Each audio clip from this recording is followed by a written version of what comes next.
Islamic schools in Tennessee receiving taxpayer dollars under Bill Lee's school choice plan. Company that got lots of corporate welfare lays off nearly half its workforce, and I'm sure will not be held accountable to taxpayers.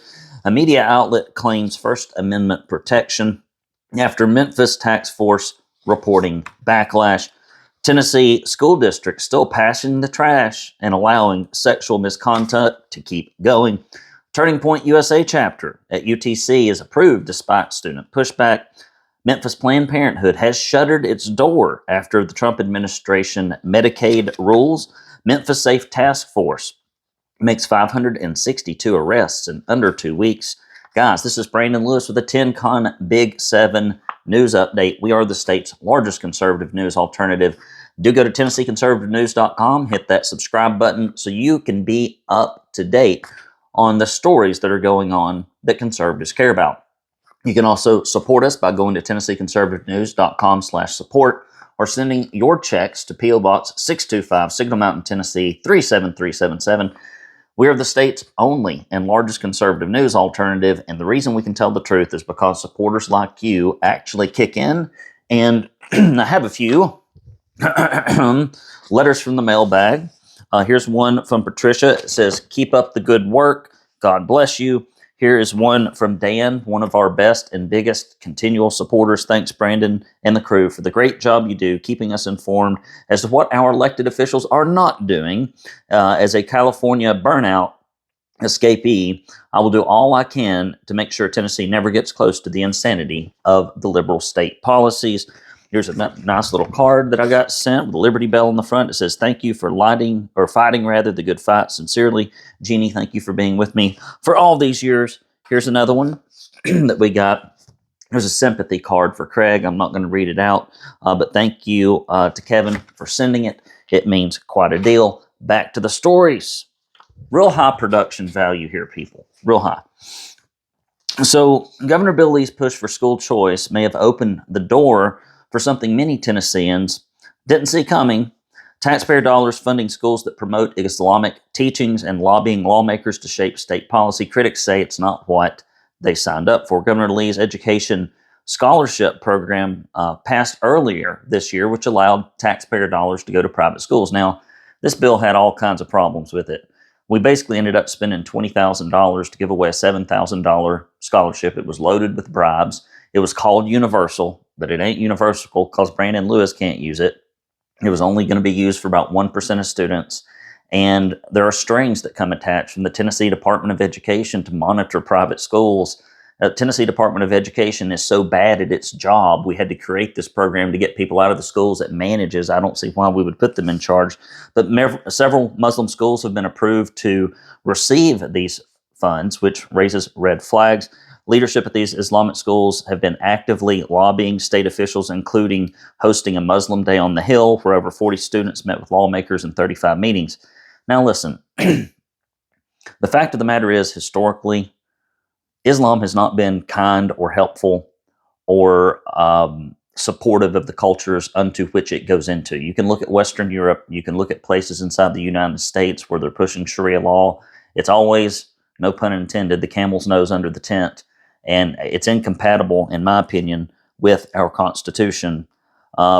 Posts and public announcements show coordination with the American Muslim Advisory Board to influence education policy.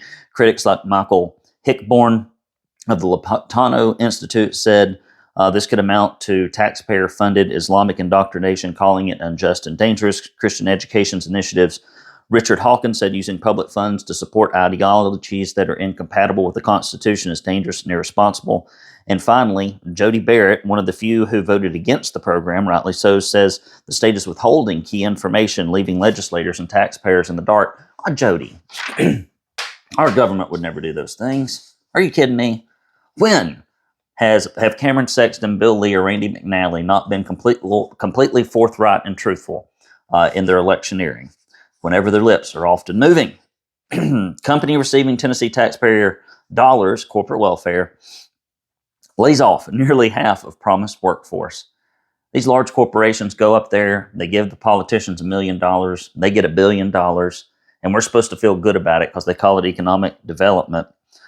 French EV company OP Mobility recently received $558,000 in Tennessee in fast track, which means apparently irresponsible and not fact-checked or no strings attached money for a $3 million expansion. The expansion promised to create lots of real promises, create 186 new jobs in Murray County, 568 statewide. Just 1 year later, OP Mobility announced layoff of 82 workers at the Spring Hill facility with no clear explanation. Now, no clawback provisions.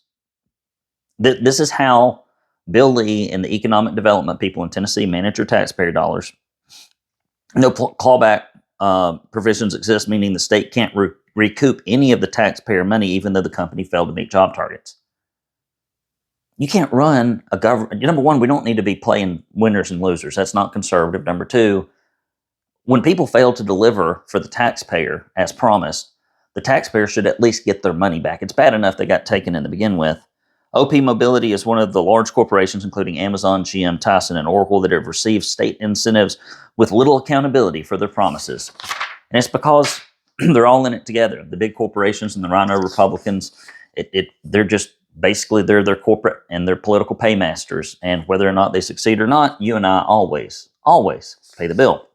Media outlets claim First Amendment protection after Memphis task force reports backlash. A battle is brewing between Tennessee lawmakers and the media, and it all centers on whether or not the local news station went too far in monitoring federal law enforcement during a major Memphis crime crackdown. Fox 13 Memphis encouraged citizens to report the locations of federal law enforcement officers during active operations. Now, that doesn't sound safe or helpful, sparking outrage from GOP lawmakers. A letter signed by multiple Republicans, including Senator Brent Taylor, who's been doing a great job in trying to clean up Memphis. I wish somebody in our delegation in Hamilton County would step up in the same way for the inside the city limits of Chattanooga. I had to move out of the city. It got so bad. It's a shame when you run somebody who loves a city out of it because you want police quality of life and crime, but nonetheless, they've accused the station of undermining public safety. The station has posted a federal crime trackdown task force tips. I mean, who's the target audience? Like felons and ruffians and gang members? I mean, who's Fox 13's audience? After backlash, Fox 13 deleted the page but claimed its actions were protected by the First Amendment. The Tennessean defended the reporting as constitutionally protected. I'm sure it is. Legal experts note that journalists can't access restricted areas. Engaging in conduct and threats incites lawlessness or obstructs investigations, regardless of press freedom. Where were these news outlets during COVID? Where are these news outlets? Why aren't they, instead of getting in an uproar over the fact that we have federal resources coming into crime-ridden Memphis and cleaning it up and driving crime down, where have they been these years holding the elected officials and the government accountable as they've turned into this crime-ridden cesspit? It's funny, the media never seems to be concerned when the taxpayers and the property owners and the citizens are actually at risk. They mainly just seem offended when their values are offended. And I believe that's the case here. Tennessee school districts still passing the trash on sexual misconduct. A disturbing practice is still alive and well in Tennessee schools, allowing teachers accused of sexual misconduct to quietly move to new districts. Because it's not a school. It's not built for the kids. It's not built for the parents. It's a corporate government-ran daycare center, so folks can go slave away in cube land, and it attracts, in many cases, and retains the worst sort of people, often without any legal consequences, leaving students at risk. Pass the trash refers to the practice of just moving people accused of this stuff around. In 2018, a national investigation gave Tennessee an F for its efforts to prevent this, and little has changed since. Tennessee law does not criminalize grooming behavior by educators or define educator sexual misconduct outside of a narrow sexual battery status. Many cases don't rise to the level of criminal rape, but involve inappropriate grooming behaviors. Teachers accused often face minimum consequences, have clean background checks, and are hired elsewhere. And so I know this is true and that there's a problem because every freaking week, and often multiple times per week, we report on people that are supposed to be the paragons of virtue in this sacred cow we call government education, and it ain't going too well. So maybe it'll change. Turning Point USA chapter approved at UTC despite student pushback. Free speech won a major victory at the University of Tennessee in Chattanooga, but not everyone on campus is happy about it. The UTC Dean of Students approved Turning Point USA chapter after the Student Government Association voted to deny it. Imagine being at a place where you're supposed to learn, college, where you're supposed to be presented with multiple viewpoints, taught to think critically, taught to acquire skills that you can then use to go apply in the workforce profitably, and discover that instead, Republican taxpayer dollars go to these institutions that are primarily full of left-leaning professors and teachers and administrators who hate the Constitution, conservatism, and our way of life in America. And then it takes these kids whose brains are already mush from coming through the government schools, puts them in these, babysitting places that are exorbitantly expensive, that burden them with debt, and then take what little critical reasoning that they have in their mind and completely squish it out of them. That's what we're dealing with, is a product of a very broken government education system where people that should be embracing and curious about ideas are instead afraid of them. Chapter President Sophie Fuller, inspired by TPS USA Charlie Kirk, launched a group in March to promote free speech, free markets, and limited government. Fuller pledged the group would bring nothing but peace, but acknowledged the misinformation has shaped negative opinions. Opponents claim they don't feel safe with TPA USA's presence and plan to resist peacefully and respectfully. Campus civic engagement leaders call the approval an injustice that must be met with justice. So I actually, from time to time, have an opportunity to go down to UTC because I'm still I'm engaged on the alumni side with Kappa Alpha Order. Have not been as much with the active chapter, but they are fine young men, seem to be reasonably intelligent. But I'm telling you, the folks that I encounter on college campuses and at schools, and you talk to them, and they can't hold eye contact, they can't talk to a person, their ability to reason, their constitution, and by that I mean their ability to push past obstacles and move past things and to think that the world doesn't owe them a living, seems to be largely absent unless they just had really great parents. And so I don't know. I'm very down on government-ran education these days in any form. I think it'll live on as a social signaling or status thing with a lot of people. Old institutions die hard, but I'm increasingly convinced that it's not worth the time and the money that you put into it relative to the risk of what it might turn your kids into on the other side.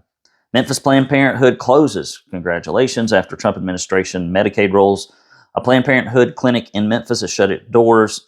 Mainstream outlets mourn the, quote, loss of health care. Pro-life advocates are celebrating a major victory win. Media reports highlight potential gaps in essential care, but downplayed Planned Parenthood's role in distributing abortion pills and referring women out of state. Tennessee has banned out-of-state abortions under the Human Life Protection Act, which many Republicans fought and are still fighting against. But abortion advocates are working to flip the legislative seats to weaken those protections. Planned Parenthood spent over $1 million trying to unseat pro-life lawmakers last year. Tennessee Right to Life President Stacey Dunn called the closure a good day, said defunding Planned Parenthood helps protect the unborn, and it does. Finally, Memphis Safe Task Force makes 562 arrests in under 2 weeks. A new federal task force in Memphis is delivering rapid results. It amazes me that another group can come into these crime-ridden areas like Memphis. They need to come to Chattanooga and Nashville and Knoxville. And they can, in a matter of weeks, find all the criminals that the local sheriffs and the DAs and the police chief can't find all year. Maybe they should do something different. I mean, hundreds of arrests and illegal gun seizures in less than 2 weeks, with the National Guard now stepping in to help. In less than 2 weeks, they've seized 144 legal firearms, as I mentioned, 562 arrests. National Guard troops will begin patrols on October 10th, acting as eyes and ears for local law enforcement. Guard members will not make arrests or use armored vehicles. Their role is to support, not combat. Officials describe the operation as a sustained campaign and will unfold in phases, unlike short-term emergency crackdowns. Those are our stories, guys. Some good news in there, I think. Some good news in there. Some students standing up to the indoctrination tyranny that surrounds them in these leftist environments of education. Planned Parenthood shut down, some lawmakers like Brent Taylor stepping up to try to make their cities safer, and some movement on things actually getting safer in these areas. So I would say overall, that is probably one of the most positive and uplifting broadcasts we've done in a while. Seeing the ball move forward a little bit, but move back in some other areas. That is the state of government. Guys, if you appreciate what we do, please do go to TennesseeConservativeNews.com/support. Donations is low. They're always low during these summer and late fall months until the session gets back in. But we've got a lot of Trump complacency syndrome going on out there where people aren't paying attention to their state and local government. We're always watching this federal theater that we can't really do anything or influence. Meanwhile, what goes on right in our backyard and up in Nashville, we seem to be unaware of. So if you could mail your checks to P.O. Box 625, Signal Mountain, Tennessee 37377, that would be remarkably helpful. I don't take anything out of this, but it takes a lot out of me in time and money. And so if you could step up, especially if you've never given before, that would be fantastic. It's how we will sustain this publication. And if people were generous enough, we'd have 2 or 3. But sadly, even with me not taking a paycheck, it's all we can do to scrape together enough conservatives to fund the one. So chip in if you can. What's going on this weekend? Well, it's the same old boring routine. You probably know what I'm doing by now. Probably know what I'm doing. Tonight, I've got the girls. Kristen is going out on a little birthday celebration for a mutual friend of mine, Gail. You know who you are. So her and some ladies are getting together, some fantastic ladies that I like a lot. And so I'm going to be hanging out with the kiddos. Tomorrow, I am going to work like the dickens because I got a lot to do. I'm moving into my busy season in my other business, which so happens to correspond with the busy season at the Tennessee Conservative, unfortunately, with the legislative session being in place. And I'm going to meet a good friend of mine for lunch who is a huge supporter of conservatism and in our publication in particular, who I've known for almost 20-something years, John. So we're going to go out to eat lunch, and then I'm going to go work out at the Fitness Central East, which is off the mountain. It is my favorite gym. It is my happy place. Unfortunately, it is also 35 minutes away. And so I typically work out up here at the Signal Mountain Athletic Club, which I really do like, which is nice. However, it is full of boys from about 4 o'clock to 6 o'clock, teenage boys, roaming hordes of teenage boys. And they're taking selfies, and they're posing in front of the mirrors, and they're on their phones and sitting around. And occasionally, I have to move them about and ask them to censor their language in the presence of women. So it's not the quiet, adult-only, serious, focused environment exclusively that I have at my other gym. So I'm going to be going down there on Saturday, then go to church. And then Sunday, if I can, and if I can find somebody to do it with me, and if not, I may do it by myself, I'm going to see if I can finally get to the campsite on the Cumberland Trail here. I got about, I think, what was a quarter of a mile away from it the last time I went camping.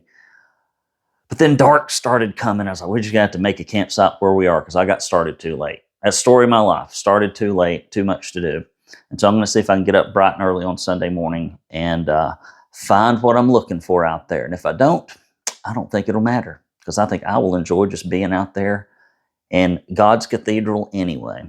So guys, I love you very much. I appreciate y'all hanging in here. I'm sorry I've been a little bit absent lately, but the news has been slow and I've had some business travel. And we've had a lot of changes in my other company that have demanded, not requested, not required, but demanded my time. And so I've been a little distracted with that, as you might imagine, as I'm sure you are. Working your jobs, running your life. Politics is not life, but boy, it is one of the critically important parts if we're going to maintain our republic and keep Tennessee free. Love you, mean it. It's old Brandon Lewis here, your buddy. Go to TennesseeConservativeNews.com, subscribe, give, get involved, put your time, put your money where your mouth is, because that is what being a conservative is. It's what you do. It's not what you think. It's not what you consume. It can be measured. Make sure you measure up. Appreciate you very much. Take care. See you next weekend.